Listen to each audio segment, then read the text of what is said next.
ಹೋರಾಟಕ್ಕಿಳಿದಿದ್ದಾರೆ. ತಮ್ಮ ಭೂಮಿಯನ್ನ ಕೊಡಲ್ಲ ಯಾವುದೇ ಕಾರಣಕ್ಕೂ ಅಂತ ಹೇಳಿ ಸರ್ಕಾರ ಮತ್ತು ಬಿಡದಿ ರೈತರ ನಡುವೆ ತಿಕ್ಕಾಟ ನಡೆದಿದೆ. ಈ ಕುರಿತಂತೆ ನಾವು ಕಾಂಗ್ರೆಸ್ನ ಮುಖ್ಯ ವಕ್ತಾರರಾದ ನಾಗರಾಜ್ ಅವರನ್ನ ಮಾತಾಡ್ಸೋಣ. ಸರ್ ನಮಸ್ಕಾರ. ನಮಸ್ಕಾರ, ಹೇಳಿ ಮೇಡಮ್.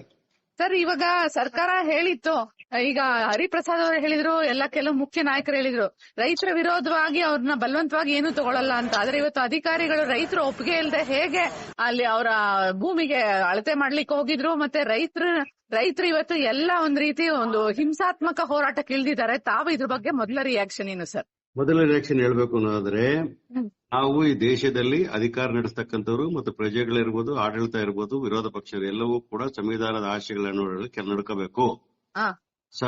ಸಂವಿಧಾನದ ಆಶಯಗಳ ಹೊರತುಪಡಿಸಿ ಬೇರೆ ಯಾವುದೂ ಈ ದೇಶದಲ್ಲಿ ನಡೀಲಿಕ್ಕೆ ಸಾಧ್ಯ ಇಲ್ಲ. ಮೊದಲನೇ ನಿಮ್ಮ ಪ್ರಶ್ನೆಗೆ ಏನೇನು ಹೇಳಿದೀವಿ ಅಂದ್ರೆ, ಒಂದು ವೇಳೆ ರೈತರಿಗೆ ಅಸಮಾಧಾನ ಇದ್ರೆ, ಜಮೀನ್ ಕೊಡಲ್ಲ ಅನ್ನೋದಾದ್ರೆ, ಅವ್ರು ಹೋರಾಟ ಮಾಡ್ಲಿಕ್ಕೆ ಅವ್ರಿಗೆ ಸಂವಿಧಾನದಲ್ಲಿ ಅಧಿಕಾರ ಇದೆ, ಪ್ರತಿಭಟನೆ ಮಾಡ್ಲಿಕ್ಕೆ ಅವ್ರಿಗೆ ಅಧಿಕಾರ ಇದೆ. ಆದ್ರೆ ಯಾವುದೇ ಕಾರಣಕ್ಕೂ ಕೂಡ ಸರ್ಕಾರಿ ಅಧಿಕಾರಿಗಳನ್ನ ಅವರ ಕರ್ತವ್ಯ ನಿಭಾಯಿಸುವಾಗ ಅವ್ರ ಮೇಲೆ ಹಲ್ಲೆ ಮಾಡತಕ್ಕಂಥದ್ದು, ದೊಂಬಿ ಮಾಡತಕ್ಕಂಥದ್ದು, ಗಲಭೆ ಮಾಡತಕ್ಕಂಥದ್ದು, ಅವರ ಕರ್ತವ್ಯಕ್ಕೆ ಅಡ್ಡಿ ಮಾಡತಕ್ಕಂಥದ್ದು ಸಂವಿಧಾನ ಬಾಹಿರ ಆಗ್ತದೆ. ಸಂವಿಧಾನ ರೈತರು ಮಾತ್ರ ರಾಜಕಾರಣಿಗಳು ಅನುಸರಿಸಬಾರ್ದಾ? ಒಂದ್ ನಿಮಿಷ, ನಾನು ಹೇಳಿದ್ಮೇಲೆ ನೀವು ಎಷ್ಟೊತ್ತು ಬೇಕಾದ್ರೂ ಮಾತಾಡಿ. ನಾಗರಾಜ್ ಯಾದವ್ ಪಲಾಯನವಾದ ಮಾಡೋದಿಲ್ಲ, ಅರ್ಥ ಮಾಡ್ಕೋಬೇಕು. ನಾನು ರೈತರ ಪರವಾಗಿರ್ತಕ್ಕಂಥವನು. ರೈತರು ಒಂದು ವೇಳೆ ಈ ರಾಜಕಾರಣಿಗಳ ಮತ್ತು ಈ ಹೋರಾಟದ ಹೆಸರಿನಲ್ಲಿರ್ತಕ್ಕಂಥ ಸೋಗು ಹಾಕೊಂಡಿರ್ತಕ್ಕಂಥ ಕುಮಾರಣ್ಣವರ ಮಾತು ಕೇಳಿಕೊಂಡು ಸರ್ಕಾರಿ ಅಧಿಕಾರ ಕರ್ತವ್ಯಕ್ಕೆ ಅಡ್ಡಿಪಡಿಸಿದ್ದೆ ಆದ್ರೆ, ಹಲ್ಲೆ ಮಾಡಿದ್ದೆ ಆದ್ರೆ, ಅವ್ರ ಮೇಲೆ ಕ್ರಿಮಿನಲ್ ಮೊಕದ್ದಮೆಗಳಾಗಿ BNS ಪ್ರಕಾರ, BNS ಸೆಕ್ಷನ್ ಪ್ರಕಾರ 132, 121, 221, 189, 191, 315 ಪ್ರಕಾರ ಅವ್ರ ಮೇಲೆ cognisable ಅಫೆನ್ಸ್ಗಳಾಗ್ತವೆ.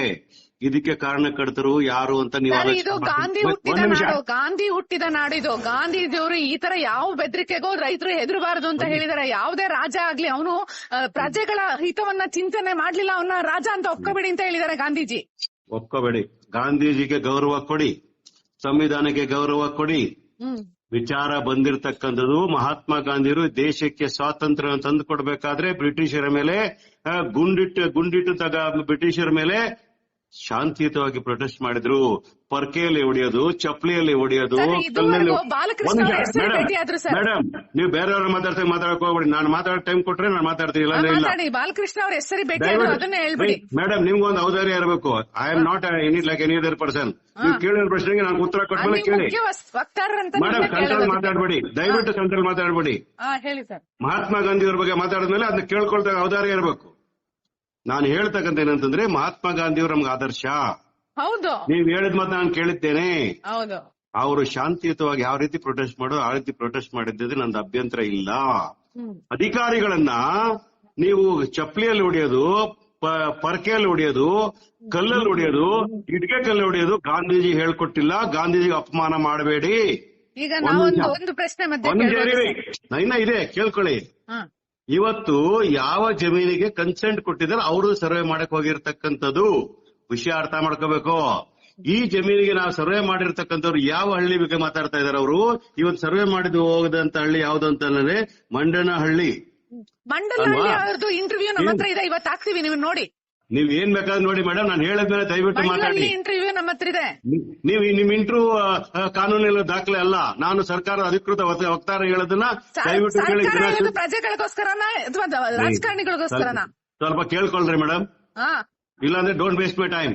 No, you have to answer to people of Karnataka. Please listen to me. Ask me for 3 hours question. I shall answer you. Have patience. ನಾನು ಮಂಡಲಹಳ್ಳಿನ ಪೂರ್ತಿ ಓಡಾಡಿದೀನಿ, ಎಲ್ಲ ಇಂಟರ್ವ್ಯೂ ಮಾಡಿದೀನಿ. ಕೇಳಮ್ಮ ತಾಯಿ, ಅಲ್ಲಿರ್ತಕ್ಕಂಥದ್ದು 27 ಜನ ರೈತರು, 24 ಜನ ಕನ್ಸೆಂಟ್ ಕೊಟ್ಟಿದ್ದಾರೆ. ಕೇಳಿ, 27 ಜನರಲ್ಲಿ 24 ಜನರು ಕನ್ಸೆಂಟ್ ಕೊಟ್ಟ ಮೇಲೆ it is more than 90% people have been consent. ಯಾವುದೇ ಸಂವಿಧಾನದಲ್ಲಿ ಸುಪ್ರೀಂ ಕೋರ್ಟ್ ಆರ್ಡರ್ಗಳ ಪ್ರಕಾರ ಎಷ್ಟು ಪರ್ಸೆಂಟ್ ಅಂತಲ್ಲ, ಟೋಟಲಿ ಎಷ್ಟು ನಿಮ್ಮ ಲ್ಯಾಂಡ್ ಲೆಕ್ಕ ಹಾಕ್ಬೇಕು ತಾನೆ. ಒಂದ್ ನಿಮಿಷ ಕೇಳ್ಕೊಳ್ಳಿ ಮೇಡಮ್, ನಿಮ್ಗೆ ಕಾನೂನಿನಲ್ಲಿ ನಿಮ್ಗೆ ಏನಾದ್ರು ವಿಚಾರ ನಾವು ಸ್ಟಡಿ ಮಾಡ್ಕೊಂಡೇ ಬರ್ತೀವಿ ಸರ್, ನಾವು ಸ್ಟಡಿ ಮಾಡ್ತೀವಿ. ಸ್ಪೆಷಲ್ ಕೇಸ್ ಇತ್ತು ನಮಗೆ. ರಾಹುಲ್ ಗಾಂಧಿ ಅವ್ರು ಹೇಳ್ತಾರೆ ನಾವು ರೈತರನ್ನ ತೊಂದರೆ ಕೊಡಲ್ಲ ಅಂತ. ನೀವು ರಾಹುಲ್ ಗಾಂಧಿ ಅವ್ರ ಮಾತು ಎಲ್ಲಿ ಕೇಳ್ತಾ ಇದ್ದೀರಾ? ಆಯ್ತಾ ಏನೇನ್ ಹೇಳ್ತಾರೆ ಹೇಳ್ಬಿಡಿ, ಆಮೇಲೆ ರಾಹುಲ್ ಗಾಂಧಿ ಅವ್ರನ್ನೇ ಮಾತಾಡಿಸ್ತೀವಿ ನಾವ್ ಕೇಳಿದ್ರಿ ಮೇಡಮ್, ನೀವು ರಾಹುಲ್ ಗಾಂಧಿನ ಮಾತಾಡ್ತೀವಿ ಬಿಡ್ಬೇಕು ಇದರದೆಲ್ಲ ರೈತರ ಪರವೈತೀವಿ ಅಂತ. ಮೇಡಮ್ ನೀವು ಏನೆಲ್ಲ ಕೇಳ್ತೀರ ಕೇಳ್ಬಿಟ್ಟು ನಾನು ಮಾತು ಕೇಳ್ಬೇಕು. ಸೆಂಟ್ರಲ್ ಮಾತಾಡೋದು ಅದು ಒಳ್ಳೆ ಸಬ್ಜೆಕ್ಟ್ ಅಲ್ಲ. ರಾಹುಲ್ ಗಾಂಧಿ ಮಾತು ಕೇಳಲ್ಲ, ಗಾಂಧೀಜಿಯವ್ರ ಮಾತು ಕೇಳಲ್ಲ. ನೀವು ರಾಜಕಾರಣಿಗಳು ಎಲ್ಲವನ್ನು ತೂರಿದ್ದೀರಾ.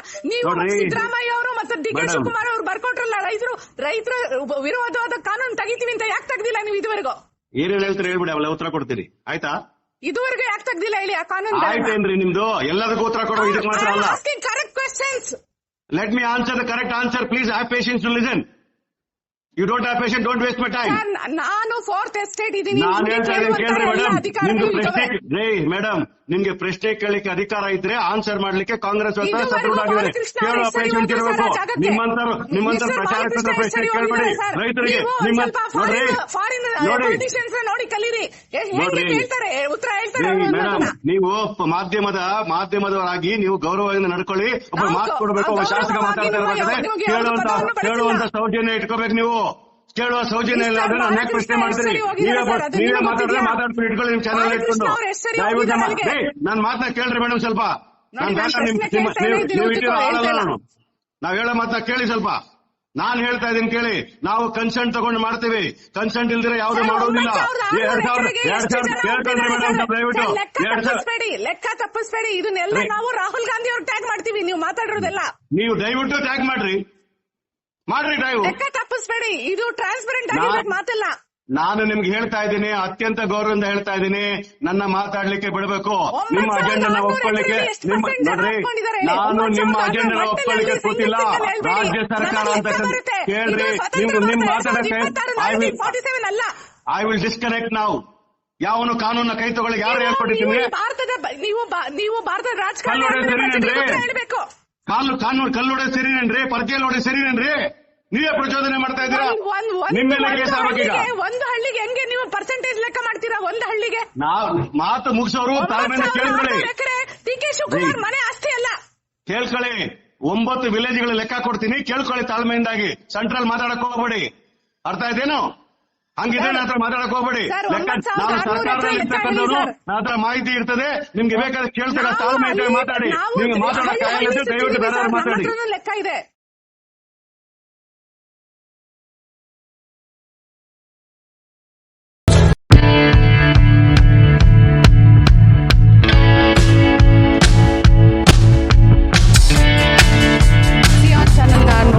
ಸಬ್ಸ್ಕ್ರೈಬ್ ಆಗಿ, ಲೈಕ್ ಮಾಡಿ, ಶೇರ್ ಮಾಡಿ. ಮುಕ್ತ ಪತ್ರಿಕೋದ್ಯಮವನ್ನು ಬೆಂಬಲಿಸಿ.